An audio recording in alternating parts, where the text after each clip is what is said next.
Hello everyone, we are so excited. This whole past month we've been talking about relationships, and we've been talking about real relationships. And Pastor Hunt has been doing a lot of different things, and one of the big messages that he worked on last Wednesday was about a big scandal. He worked on, you really hit on scandal, and you used the text to really illustrate kind of how our relationships worked in that. If you want to talk a little bit about that. Yeah, I was excited to do this relationship series because I thought, when you say relationships, it means a lot of different things to a lot of different people. And everybody can kind of identify with wanting to know more about some aspects of relationship, whether they be single or married or waiting. Everybody wants to know. When you say that word relationship, it's like a buzzword goes off. So scandal kind of came out of me reading the story of Abraham, Hagar, and Sarah. It's a big biblical scandal that you got this guy who has this promise, and he gets desperate. His wife gets desperate, and his maidservant, is kind of caught up in the middle of this love triangle and this promise. So I just started to process this scandal and what makes people, what leads people in the scandal many times is that they get desperate and delay. And the story kind of unfolds with Abraham, who has been promised that he's going to have a child in his old age. And in that delay, his wife says, you know what, God has restrained me.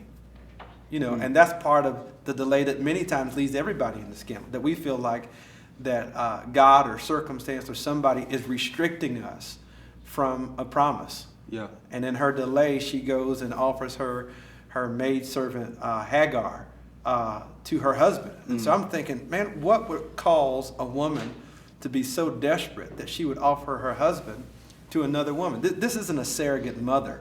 This isn't in vitro, fertilization. This is asking another woman to be intimate and to be the carrier of your promise. And what makes a man like Abraham move into this to agree with this, Right. And then after that, Hagar. And what I kind of observed from it is that they were all interested in using something temporary to assist in something that was supposed to be permanent. So that's, and it was an incredible night as people walked in the snow and everything else. So many different people identified with that message scandal, whether they were desperate in delay, whether it was a man caught in between, two women and how he responded. And, but also the part that I wanted to kind of draw out of that was that it's so easy to put our mistakes under the blood. It's so easy to give God our mistakes and not give God our dreams and our promises. you pulled that out of the sacrifice piece. Yeah, sure. I mean, God comes up and later on asks and gives Abraham this son named Isaac, and God asks for a sacrifice, and He doesn't ask for Ishmael, his mistake. He asks for Isaac, his promise. The first person that God speaks to in the story is the runaway, Hagar. He didn't speak to Abraham at first. And to me, that was really good to know, and for people to know that God will speak to you in the midst of your mistake. Wow. But what God calls for is not just your mistake. God calls for your promise. He calls Abraham. He says, look, can you put your promise on the altar? Because what needs to be redeemed is not just his mistake. What needs to be redeemed is his promise. He feels disqualified. He feels like he's a failure. He feels like it's how you feel after sin. Yeah. You feel like, man, I'm disqualified from this thing. And now all of a sudden God has given him, another son, and he's got to be wondering, but is God still going to bless me? And so God calls for sacrifice because it's his promise that needs to be redeemed, not his mistake. If there was anything coming off of that message, and with all that it spoke to, all the different people that it spoke to, what would you be praying for all of the people who have heard it or will hear it on the series thereafter or anything like that? I think what I wanted people to draw from that, first I wanted to kind of create the scandal to show that, even the greatest of promise-filled, and this is the father of faith. It's not looking good for the father of faith in this chapter. but to be able to identify and help people identify with seasons of failure and seasons of mistake. And I also wanted people to focus in on the fact that God is redemptive. Yeah. You know, I wanted the women to be able to identify with a woman who was desperate in delay, and to know that compromise is not always your best option. You know, and I wanted the men to identify with the same. But overall, I wanted to draw them in, and to be able to say, look, you know, God is a redeemer. You know, God redeemed this man, and he's known in Hebrews as, and still known now as, the father of faith. Well, that was a big message. You can find all of those things if you hit us up on our Facebook page, our Twitter account, anything like that. You'll be able to get in touch with us, and we'll be able to try to get you those messages if you missed any of those. One of the other big ones that a lot of people would miss because of spring break was your message on hard hat friends. And I thought that was a huge message, especially when you talk about students that go to Appalachian or in college or in any life stage really, who are battling, you know, dealing with friendships coming out of high school and being in college and so on and so forth. So talk more about that for maybe even some of those who missed it. Yeah, hard hat friends was, you know, I got a friend who said to me one time, sometimes, man, you got to pull out the hard hat and drill down. Yeah. And I just kind of caught that phrase, hard hat friends, based off of Proverbs 17:17. You know, a friend loves at all times, and a brother is born in adversity. And when you think of friendship, initially you think about who's with you. I mean, you think about, like my son Davis. You know, Davis, who did you play with today? I played with my friends. Well, who's your friends? You know, Clyde and them. Well, why are they your friends? You know, because they play with me. In the adolescent and early stages, your friends are just the people who are around you the most. Right.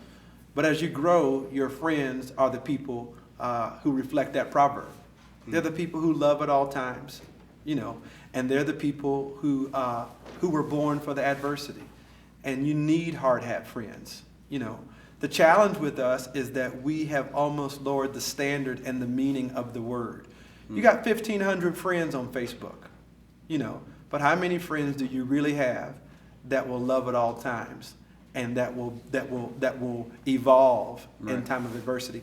And the other thing that we tried to connect to that is, you know, Jesus and Peter have this working relationship. Peter was sovereignly selected by Jesus. You know, Jesus invited Peter and said, "Hey, come and follow me. I'll make you a fisher of men." And Peter got to walk on water, and Peter was at the Mount of Transfiguration, and Peter had his feet washed. And Peter's mother-in-law's healed. Peter gets to experience all this stuff, but then he betrays Jesus. Right. You know, and by the time you get to John chapter 21, they haven't talked since communion. But Jesus believed in Peter so much and valued the relationship so much that he went to reconcile it. And he begins to talk to Peter, and that's kind of what that message is about, that you got to know and identify your hard hat friends. Right. And you may not have a lot of them, you know, but the proverb says, you know, a friend loves at all times. And a friend is born for adversity. And when you talk about this whole series of real relationships, real friendships, real relationships are going to require that you have some hard hat friends. And I think real friendships require that you have people who are able to navigate through the bumps in the road, and that are able to endure the bumps in the road for the integrity of the relationship. You know, you need people that just aren't fly by night, and you know, you don't need to be addicted to fluff and froth. You know, the kingdom advances through relationships, and the kingdom grows and evolves through relationships. And you know, the other part is that word relationship. The root word, the Latin word, signifies to carry something. Relationships is how we carry what God gives us, you know, and friendships are equally important. So that's kind of hard hat friends is a fun one, man. All the whole series has just been fun. Now, just another point there about the whole series, the series as a whole. Why do you think? Because we've received a lot of emails, tweets, Facebooks, probably more than any series that we've done in a very long time as a church. Sure. Why do you think that this has connected with so many people? You've even had people who don't go to our church and have been emailing Sure. you and so forth. Why do you think it's been such a big thing for people? Relationships are your greatest asset and your greatest liability at the same time. Mm. You know, like relationships can be a real blessing to you, and relationships can be a real detriment to you. Wow. You know, I've done the funerals of teenagers, you know, and who committed suicide based off of broken relationships. Yeah. You know, and I've done, you know, magnificent weddings based off of relationships and retirement parties, you know, and have walked through some great doors and stood on wonderful platforms, you know, but also have been refreshed, and I personally have survived because of relationships. Yeah. You know, relationships can keep you surviving, but relationships can be a liability. So when you say that word relationships, it triggers, you know, so much. And relationships is like a life-giving word. You know, people are hungry, and sometimes they're gasping for answers to why their relationships didn't work. You know, they're looking for how to bring better balance to their relationship, and they want sustainability of relationships. So I think, you know, just even by the Facebook posts, you know, people have inboxed and emailed and asked for.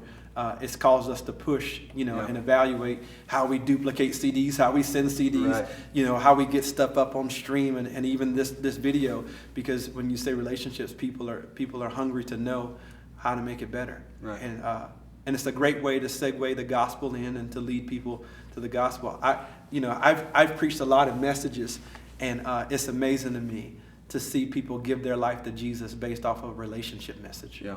You know, people that were atheists or agnostic, you know, are giving their life to Jesus after hearing a simple message on relationships. Yeah. God is touching their hearts, and I think that's just incredible. Yeah.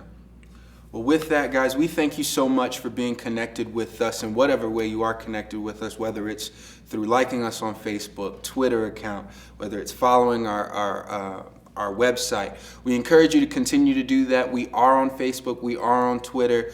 You can follow us. You can watch our stream at cornerstonesummit.org. If you have any other questions, because we're going to be continuing this relationship series, and we want to bless you in whatever way we can. So please send your questions on relationships to pastor@cornerstonesummit.org. Again, that's pastor@cornerstonesummit.org. We really believe that this is something that can bless not just you, but all the people around you. So stay connected with us, stay in tune with us, and we're just going to keep on trucking with what God wants to do. All right? So thank you guys so much. We hope to hear from you soon.